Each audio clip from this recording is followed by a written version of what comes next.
శ్రీమాత్రే నమః. శ్రీ గురుభ్యో నమః. స్పై టీవీ ప్రేక్షకులకి నమస్కారం.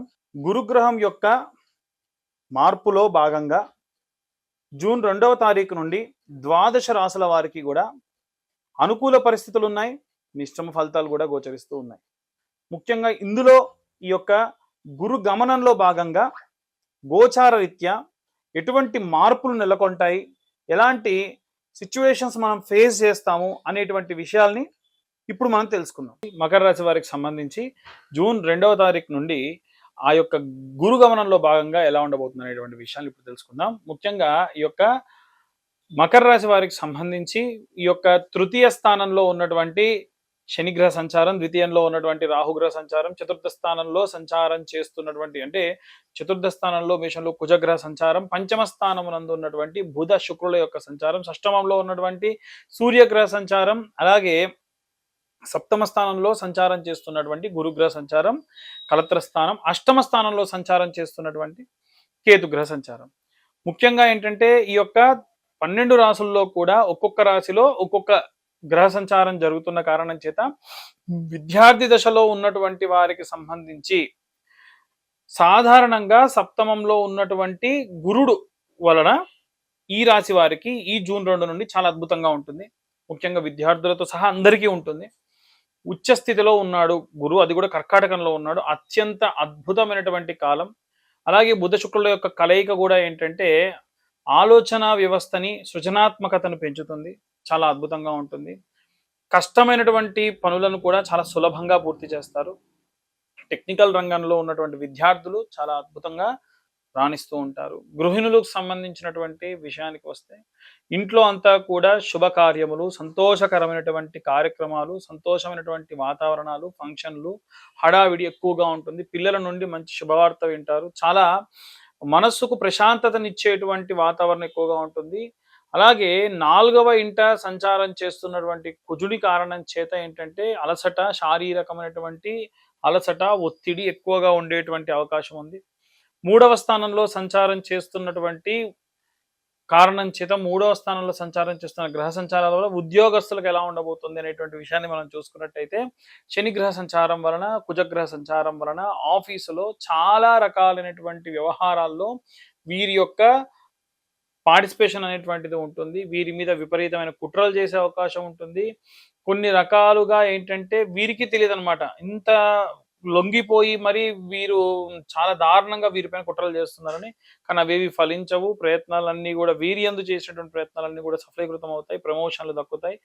వ్యాపారస్తులకు సంబంధించిన విషయానికి వస్తే గురుడు కర్కాటకంలో ఉచ్చస్థితి పొంది ఉన్న కారణం చేత ఏంటంటే లాభాల పంట పండుతుంది. అది కూడా సప్తమంలో గురు ఎప్పుడు కూడా వీరికి చాలా అద్భుతమైనటువంటి వాతావరణాన్ని ఇస్తాడు. గోచారంలో కూడా చేసేటువంటి పార్టిసిపేషన్ చేసేటువంటి పనులలో ఏవైతే మీరు పార్టిసిపేట్ చేస్తారో అవన్నీ కూడా అద్భుతమైన రిజల్ట్స్ ఇస్తాయి. పార్ట్నర్షిప్ వ్యాపారాలు కూడా చాలా అద్భుతమైనటువంటి రిజల్ట్స్ ఇస్తాయి. బ్రాండ్ వాల్యూ పెరుగుతుంది. అనుకూలమైనటువంటి వాతావరణంగా మనం పరిగణలోకి తీసుకోవచ్చు. సూర్యుడిని అనుకూలంగా తీసుకున్నటువంటి వాతావరణం కనుక చూసుకున్నట్టయితే మకర రాశి వారికి సంబంధించి పంచమంలో ఉన్నటువంటి, షష్టమంలో ఉన్నటువంటి గురుగ్రహ సంచారాల వల్ల, అందులో ముఖ్యంగా సూర్యగ్రహ సంచారం వల్ల ఏంటంటే ఈ సమయం అత్యంత శక్తివంతమైన క్రియాశీలతో కూడినటువంటి సమయం అని చెప్పొచ్చు. అలాగే ప్రథమార్థం, ద్వితీయార్థంలో చూసుకుంటే ద్వితీయార్థం కంటే ప్రథమార్థంలో శత్రువులపైన జయం సాధిస్తారు. ద్వితీయార్థంలో కాస్త ముందు చూపుగా వీరు చేసేటువంటి పనుల వల్ల మంచి ప్రశంసలు పొందుతారు. వివాహం కోసం ఎదురు చూసేటువంటి వారికి సంబంధించిన విషయానికి వస్తే సప్తమంలో ఉన్నటువంటి గురువు వీరికి అద్భుతమైన రిజల్ట్స్ ఇస్తాడు. 5వ ఇంట సంచారం చేస్తున్నటువంటి బుధ శుక్రుల యొక్క కలయిక కూడా ఏంటంటే వీరికి అద్భుతమైన రిజల్ట్స్ ఇస్తుంది. ప్రథమార్థం, ద్వితీయార్థంలో చూసుకుంటే ద్వితీయార్థంలో వీరు ఎక్స్పెక్ట్ చేయనటువంటి వైపు నుండి వీరికి పెళ్లి సంబంధాలు వచ్చే అవకాశం ఉంది. ఖచ్చితంగా వివాహం కుదిరేటువంటి యోగ్యమైనటువంటి కాలంగా మనం పరిగణలోకి తీసుకోవచ్చు.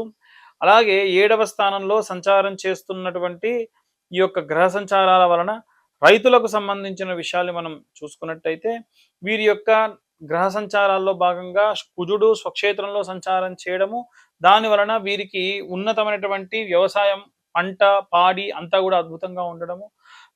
కొనడానికి వీరు ఏదైనా సరే ఒక వస్తువు కొనడానికి గతంలో ఆలోచించేవారు ఇప్పుడు ఆలోచించకుండా వస్తువులు కొనడము, భూమికి సంబంధించి పనిముట్లు కొనడము, యంత్రాలు కొనడము, ఇవన్నీ కూడా అద్భుతంగా ఉంటాయి. మార్కెట్లో వీరు వీరు చేసేటువంటి పనికి సంబంధించి వీరు ఆశించిన దానికంటే ఎక్కువ డబ్బు కూడా వచ్చే అవకాశం ఉంది. వృద్ధులకు సంబంధించినటువంటి విషయానికి వస్తే గనక వృద్ధాప్యంలో ఉన్నటువంటి వాళ్ళు అనారోగ్య సమస్యలతో విపరీతంగా బాధపడేటువంటి అవకాశం ఉంటుంది. చాలా జాగ్రత్తగా ఉండాలి.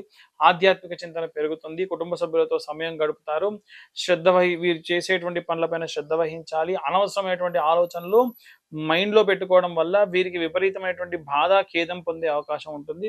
విడాకుల కోసం ఎదురు చూసేటువంటి వాళ్ళు కానివ్వండి, లేదా కోర్టు వ్యవహారాల్లో చిక్కుకొని ఉన్నటువంటి వాళ్ళు ఎవరైతే ఉంటారో వారికి సంబంధించి ఈ యొక్క గ్రహ సంచారాల్లో భాగంగా సప్తమంలో ఉన్న గురువు, అష్టమంలో ఉన్నటువంటి కేతు కూడా ఏంటంటే విడాకులకు సంబంధించి లేదా కోర్టు కేసులకు సంబంధించి మనం విశేషంగా చూస్తూ ఉంటాము. కాబట్టి ఈ యొక్క గ్రహ ప్రభావాల వలన ఏంటంటే వీరికి కాస్త లీగల్ పవర్స్ ఎక్కువగా ఉండే అవకాశం ఉంటుంది. అలాగే స్ట్రెస్ కూడా విపరీతంగా పెరుగుతుంది. వీరి యందు గనుక న్యాయం ఉంటే, సాక్షులు కూడా వీరికి అనుకూలంగా ఉంటే, వీరు ఏ కేసు అయితే పెట్టారో అవన్నీ కూడా చాలా అనుకూలంగా వీరికి గొడవలు, చికాకులు లేకుండా ప్రశాంతంగా వీరి దాకా వచ్చేటువంటి అవకాశం ఉంటుంది. అలాగే వీలైనంత వరకు కూడా మ్యూచువల్ కన్సల్ట్ చేసుకొని వీరు ఏదైనా డిసిషన్ తీసుకోవడం కూడా చాలా మంచి ప్రతిఫలాన్ని ఇస్తుంది. ఇవన్నిటి ప్రతికూల పరిస్థితులు పోవాలి అని అంటే ఎలాంటి రెమెడీస్ తీసుకోవాలి, మంత్రం చదవాలనేటువంటి విషయాల్ని ఇప్పుడు మనం తెలుసుకో. ఇక వీరు ఏ మంత్రం చదవాలి అనేటువంటి విషయానికి వస్తే గనక ఓం శ్రీమాత్రే నమః ఈ మంత్రాన్ని గృహిణులందరూ కూడా నిత్యము కనీసం 40 సార్లు చదవాలి ప్రతిరోజు. ఏ పరిస్థితులలో ఉన్నా మీరు ఇన్ కేస్ మీరు మెన్సెస్ ప్రాబ్లం ఉండి డేట్లో ఉన్నా సరే మనసు లోపల ఈ యొక్క మంత్రాన్ని చదువుకోవచ్చు. చాలా మందికి ప్రసాదం తినాలి అనేటువంటి అనుమానం కూడా ఉంటుంది. అసలు మనం దేవుడికి నైవేద్యం పెట్టండి ఏది తినొద్దు. మనం తినేది ప్రతిదీ ప్రసాదమే. రైతన్న కట్ చేసి కోతలు కోసి ప్రసాదం పెట్టిన తర్వాత చేస్తాడు కాబట్టి ప్రతిదీ భగవత్ ప్రసాదమే, దాంట్లో సందేహం లేదు. అయితే ఎవరైతే విద్యార్థులు ఉంటారో వాళ్ళు నిత్యము కూడా ఓం గం గణపతయే నమః అన్నటువంటి మంత్రాన్ని చదువుతూ ధ్యానం చేసుకోవడం మంచిది.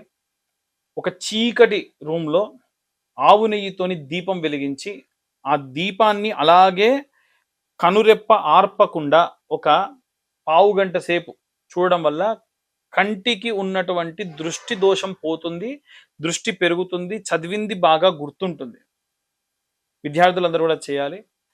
వీలైతే గరక పోచలు 108 గరక పోచల్ని గం గణపతయే నమః అన్న మంత్రాన్ని చదువుకుంటూ 108 పోచల్ని కలెక్ట్ చేసి ఒక చిన్న రౌండ్ షేప్లో చేసి దారంతో కట్టి గణపతి పాదాల దగ్గర పెట్టి గుంజులు తీయడం వల్ల విశేషంగా పిల్లలకున్న దోషం పోతుంది. ఉద్యోగస్తులు ఎవరైతే ఉన్నారో వారు దక్షిణామూర్తి యొక్క స్తోత్రం నిత్యం పొద్దున సాయంత్రం చదవండి, లేదా పొద్దునప్పుడు దక్షిణామూర్తి స్తోత్రాన్ని చదవండి. తర్వాతకి సాయంత్ర సమయంలో ఓం నమ శివాయ అన్నటువంటి మంత్రాన్ని నిత్యం 108 సార్లు చదవండి. మీ ఆఫీస్లో మీరు కాళ్ళు చేతులు కడుక్కొని కింద కూర్చొనైనా సరే చదవండి. ఎందుకంటే ఎంత స్ట్రెస్ ఉన్నా ఆ స్ట్రెస్ని తీసేసేటువంటి ఒకే ఒక్క మంత్రం పంచాక్షరి మంత్రం ఓం నమ శివాయ. ఆ మంత్రాల్లో మనము నోటి నుంచి ఉచ్చరించేది లోపల ఉదరం నుంచి వచ్చేటువంటి శబ్దాల యొక్క కలయిక అనేటువంటిది ఉంటుంది కాబట్టి మనస్సుకు ప్రశాంతతనిస్తుంది. అలాగే రాజకీయ నాయకులు ఎవరైతే ఉంటారో వాళ్ళు శ్యామలాదేవి యొక్క దండకం ఉంటుంది. వీలైతే శ్యామలాదేవి యొక్క ఆలయం ఎక్కడన్నా ఉంటే రాజశ్యామల అమ్మవారి యొక్క ఆలయాన్ని దర్శించండి వారానికి ఒక్కసారి అయినా సరే. అలాగే రైతులు, ఈ చేతి వృత్తులు చేసుకునేటువంటి వాళ్ళు, అలాగే సినిమా రంగంలో ఉండేటువంటి వాళ్ళు, వీళ్ళంతా కూడా ఏంటంటే మీ ఇంటి దగ్గరలో ఏ దేవాలయం ఉంటే ఆ దేవాలయానికి వెళ్ళండి. చాలా మంది మాకు ఫోన్ చేసి అయ్యా మేము రోజు గుడికి వెళ్తాం, మాకైనా సరే ఎటువంటి ప్రభావం లేదు. గుడికి వెళ్ళి ఏం చేస్తున్నారు? మన వంతు మనం ఏమి డెడికేట్ చేస్తున్నాం? ప్రదక్షిణాలు చేయాలి.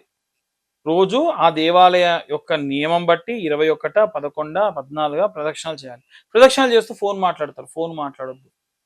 వీలైతే ప్రత్యేకమైనటువంటి రోజులు అంటే మంగళవారం నాడు ఆంజనేయ స్వామి గుడికి వెళ్ళాం, సోమవారం నాడు శివాలయానికి వెళ్ళాం, అప్పుడు ఏదైనా సరే ప్రత్యేకమైనటువంటి తిథో ప్రత్యేకమైనటువంటిది ఏదైనా ఉంటే దీపారాధన చేయండి. కొత్త మట్టి ప్రమిద వేయండి, కొంచెం నెయ్యి వేయండి, ఒక ఒత్తి వేయండి, వెలిగించండి.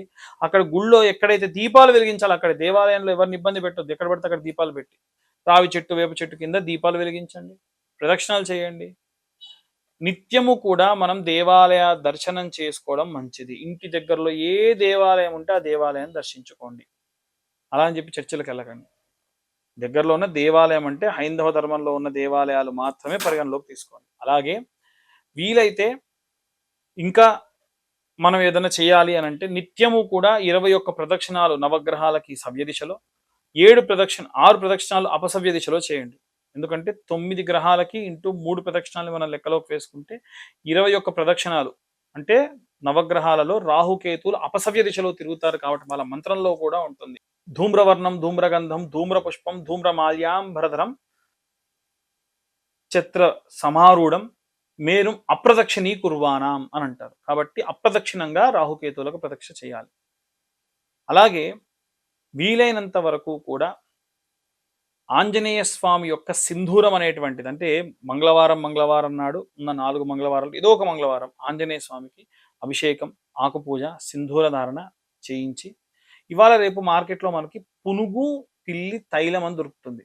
ఈ సింధూరం పొడిగా లేదా ముద్దగా ఉన్నటువంటి దాన్ని పునుగు పిల్లి తైలంలో కలిపి గనక మనం ధారణ చేసి దానిపైన కుంకుమ పెట్టుకోవడం వల్ల విశేషమైనటువంటి ప్రశాంతత, ఆకర్షణ, శక్తి పెరుగుతుంది. వశులైపోతారు జనులు. ఎవరైనా సరే మనం మాట్లాడుతున్నటువంటి వారికి కూడా వశులైపోతారు. ఆ యొక్క వాక్కుని, ఆ యొక్క శక్తిని భగవంతుడు మనకిస్తాడు. కాబట్టి ఇవన్నీ కూడా పాటించడం అనేటువంటిది విశేషమైనటువంటి మంచి లక్షణాలు ఇస్తుంది. విష్ణు సహస్రనామ పారాయణం కానీ, లలితా సహస్రనామ పారాయణం కూడా ఏంటంటే విశేషమైనటువంటి శక్తిని ఇస్తుంది. వివాహం కానటువంటి అమ్మాయిలు, అబ్బాయిలు ఎవరన్నా ఉంటే గనక వారికి కన్యా వర పాశుపత హోమాలు ప్రతి నెల కూడా నిర్వహించడం జరుగుతుంది. ఆసక్తి కల వారి కింద ఉన్న నెంబర్కి కూడా కాల్ చేయొచ్చు. ఇక వివాహం అవ్వట్లేదు అనుకునేటువంటి వాళ్ళు ఎవరైనా ఉంటే వారు కింద ఉన్న నెంబర్కి కాంటాక్ట్ చేయొచ్చు, నాతో మాట్లాడవచ్చు. డైరెక్ట్గా నేనే కాల్స్ మీతో మాట్లాడడం కూడా జరుగుతుంది. అలాగే ఎవరైనా సరే సంతానం లేనటువంటి వాళ్ళు ఎవరైతే ఉంటారో సంతాన పాశుపతం అనేటువంటిది కూడా ఉంటుంది. ఎక్కువ సంవత్సరాలు అయిందనేటువంటి వాళ్ళు వారికి సంతాన పాశుపతం అనేటువంటిది కూడా చేయడం జరుగుతుంది. ఆరోగ్యం బాగాలేనటువంటి వారి కోసం మృత్యుంజయ పాశుపతం లేదా సర్వాంగ పాశుపతం అని ఉంటుంది. ఈ పాశుపత హోమాలు విశేషంగా చేయడం జరుగుతుంది. ఇందులో పాల్గొనాలనుకుంటే కింద ఉన్న నెంబర్కు కాల్ చేయొచ్చు. ఈ నెల మనకు శని త్రయోదశి కూడా ఉంది. శని దోషం ఉన్నటువంటి వాళ్ళు, ఉదాహరణకు సింహరాశి వాళ్ళు కానివ్వండి, ధనుసు రాశి వాళ్ళు కానివ్వండి, మకర కుంభ రాశి వాళ్ళు కానివ్వండి, అలాగే మేషరాశి వాళ్ళు కానివ్వండి, మీనరాశి వాళ్ళు కానివ్వండి, శని ప్రభావం వాళ్ళు ఇబ్బంది పడుతున్నారు. కాబట్టి 13వ తారీఖు వచ్చేటువంటి శని త్రయోదశి రోజున విశేషంగా తిలాహోమం, తైలాభిషేకం మీరు వచ్చి ఆ హోమంలో అలా మీ దర్శించవచ్చు. నువ్వుల నూనె మీ చేతితో పోయించడం జరుగుతుంది. హోమంలో మాత్రం మీరు అలా కూర్చుంటే మేమే హోమం చేయడం జరుగుతుంది. తర్వాతకి కృష్ణ తిలకం అనేటువంటిది ఉంటుంది, అది మీకు ధారణ చేయడం కూడా జరుగుతుంది.